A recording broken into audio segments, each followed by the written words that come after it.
2021, c'est l'échéance que s'est fixée le Nigerian Shippers Council pour numériser entièrement les ports du Nigeria. Ces structures qui régulent l'économie dans les ports maritimes du pays expriment son optimisme quant à la réalisation d'une numérisation à 100% des opérations portuaires d'ici le premier trimestre de 2021 dans le cadre de mesures visant à améliorer la rentabilité et l'efficacité opérationnelle des 10 ports. L'objectif visé est de contribuer à réduire la corruption en améliorant les opérations et les recettes de l'État tout en apportant une réponse barrière à la pandémie de Covid-19. Le Nigerian Shippers Council assure d'ailleurs que le processus de numérisation des ports du Nigeria était actuellement à 65% et va répondre en partie à la crise sanitaire du Covid-19 dont les leçons commandent la mise sur pied de solutions digitales plus innovantes qui diminueraient l'exposition des ports à la propagation du virus. En plus de la réduction des coûts opérationnels, le régulateur économique des ports du Nigeria soutient que la numérisation entamée va contribuer efficacement à améliorer la transparence dans les prestations de services et surtout à éliminer les tendances à la corruption dans l'industrie maritime. Ceci dans un contexte où les ports nigérians perdent, selon certaines sources, plus de 2500 milliards de naira, soit 6,5 milliards de dollars américains de recettes chaque année du fait de la corruption. Afin de donner un souffle nouveau à ses finances publiques qui se trouvent être très éprouvées par la crise liée à la pandémie de Covid-19, la Tunisie a entrepris de négocier un rééchelonnement de sa dette auprès de plusieurs créanciers internationaux. Au dire du ministre de l'Investissement Slim Azabi, les négociations se mènent avec l'Arabie Saoudite, le Qatar, la France et l'Italie. Considérés comme 4 des principaux partenaires de la Tunisie, ces pays sont appelés à accepter de prolonger le délai de remboursement de leurs créances dans un contexte où la crise du coronavirus a étouffé l'économie nationale qui peine déjà à se sortir d'une crise qui dure depuis plusieurs années. En plus de ces mesures de rééchelonnement du paiement de la dette, les autorités tunisiennes espèrent obtenir un financement de la part du Fonds monétaire international qui a déjà lancé un vaste programme de soutien aux pays en développement dans le cadre de la lutte contre le coronavirus. Le FMI pourrait, d'ici les 4 prochains mois, donner son accord à la Tunisie qui abrite au moins 1263 cas de coronavirus, ce qui a poussé le gouvernement à suspendre, voire ralentir les activités touristiques, un secteur vital pour l'économie tunisienne. En effet, il génère près de 10% du produit intérieur brut du pays. Avec la crise du coronavirus, les recettes touristiques ont diminué de moitié au premier semestre 2020 comparé à la même période en 2019. Pour cette année, le gouvernement tunisien s'attend à une récession économique de l'ordre de 6,5%. Un rebond de croissance économique de 3% en 2021. C'est ce que prévoit la Banque africaine de développement pour l'Afrique. Ceci dans un scénario conditionné à la maîtrise de la propagation de la pandémie de Covid-19. Selon les analystes de la BAD, la croissance sur le continent devrait en effet rebondir à 3% en 2021 dans le pire des scénarios pour 2020. Ces analystes avertissent néanmoins que les perspectives de croissance pour 2021 et au-delà dépendraient largement de l'efficacité des gouvernements africains à aplatir la courbe de l'épidémie et des politiques de réouverture des économies. À cet effet, les décideurs politiques devraient adopter une approche progressive et graduelle qui évalue soigneusement les compromis entre le redémarrage trop rapide de l'activité économique et la préservation de la santé des populations. La BAD souligne que la courbe de la pandémie en Afrique est en train de s'aplatir progressivement. Cependant, compte tenu des insuffisances des systèmes de santé et de la protection sociale, le virus reste une menace pour les vies humaines et les moyens de subsistance des populations. Le continent demeure également vulnérable à d'autres menaces comme les nuées de criquets en Afrique de l'Est ou encore les événements climatiques extrêmes. Toute chose qui pourrait faire perdre à l'Afrique entre 145,5 milliards et 189,7 milliards de dollars américains de croissance en 2020, ce qui pourrait induire une montée galopante de la pauvreté. Dans le pire des cas, 49 millions d'Africains supplémentaires pourraient être poussés vers l'extrême pauvreté par les conséquences de la pandémie de Covid-19.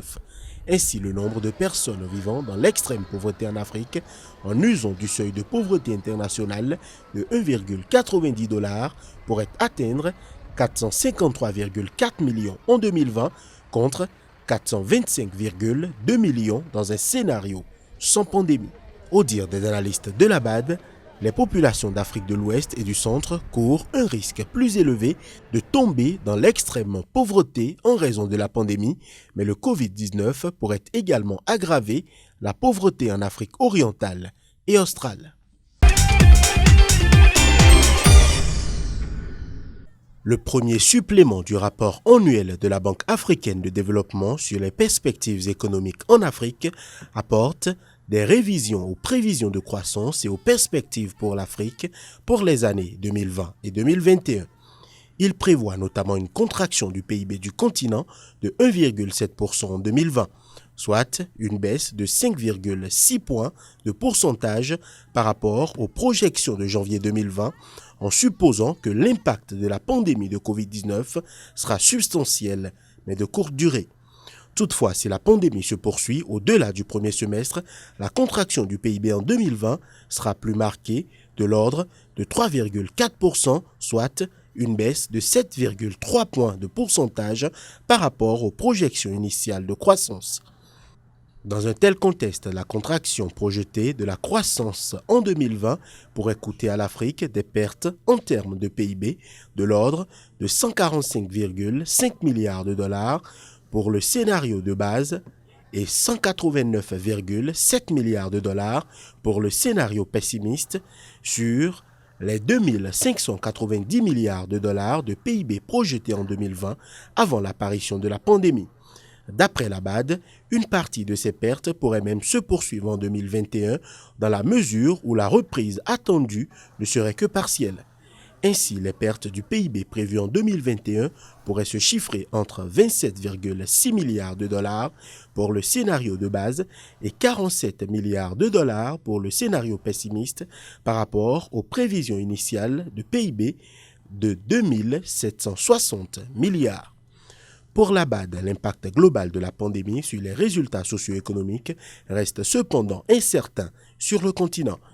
Il va dépendre de l'épidémiologie du virus, de la gravité de ses impacts sur l'offre et la demande, de l'efficacité des réponses au niveau des politiques publiques et de la persistance des changements de comportement. Cependant, le nombre de personnes vivant dans l'extrême pauvreté en Afrique pourrait atteindre en 2020 453,4 millions dans le scénario de base et 462,7 millions dans le scénario pessimiste. En 2021, le nombre de personnes vivant dans l'extrême pauvreté pourrait croître entre 34 et 49,2 millions en raison de la pandémie et de la chute du PIB en dessous des taux de croissance démographique. Par ailleurs, la BAD estime que dans un scénario de base de contraction du PIB de 1,7%, 24,6 millions d'emplois pourraient être perdus en 2020 sur le continent. Dans le scénario pessimiste, une baisse de 3,4% du PIB pourrait entraîner une perte de 30 millions d'emplois. Les travailleurs pauvres, qui représentent près de la moitié des salariés, seront les plus affectés, entraînant ainsi une hausse du nombre de travailleurs reconvertis dans l'informel comme stratégie de survie.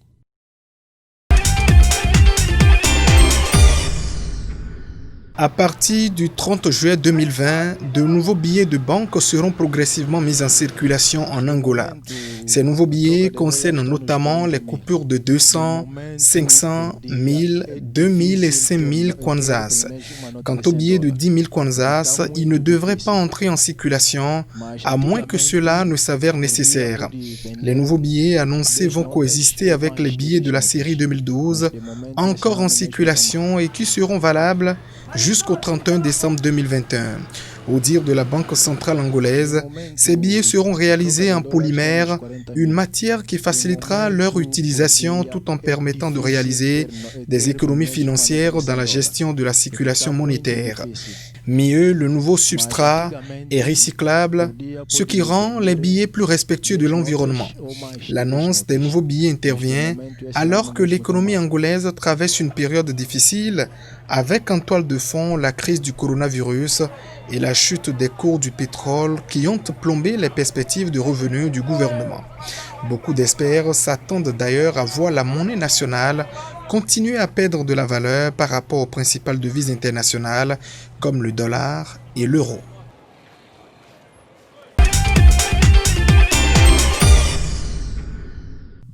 Au premier trimestre 2020, l'indice global des cours des produits de base exportés par la CEMAC a chuté de 14,9%.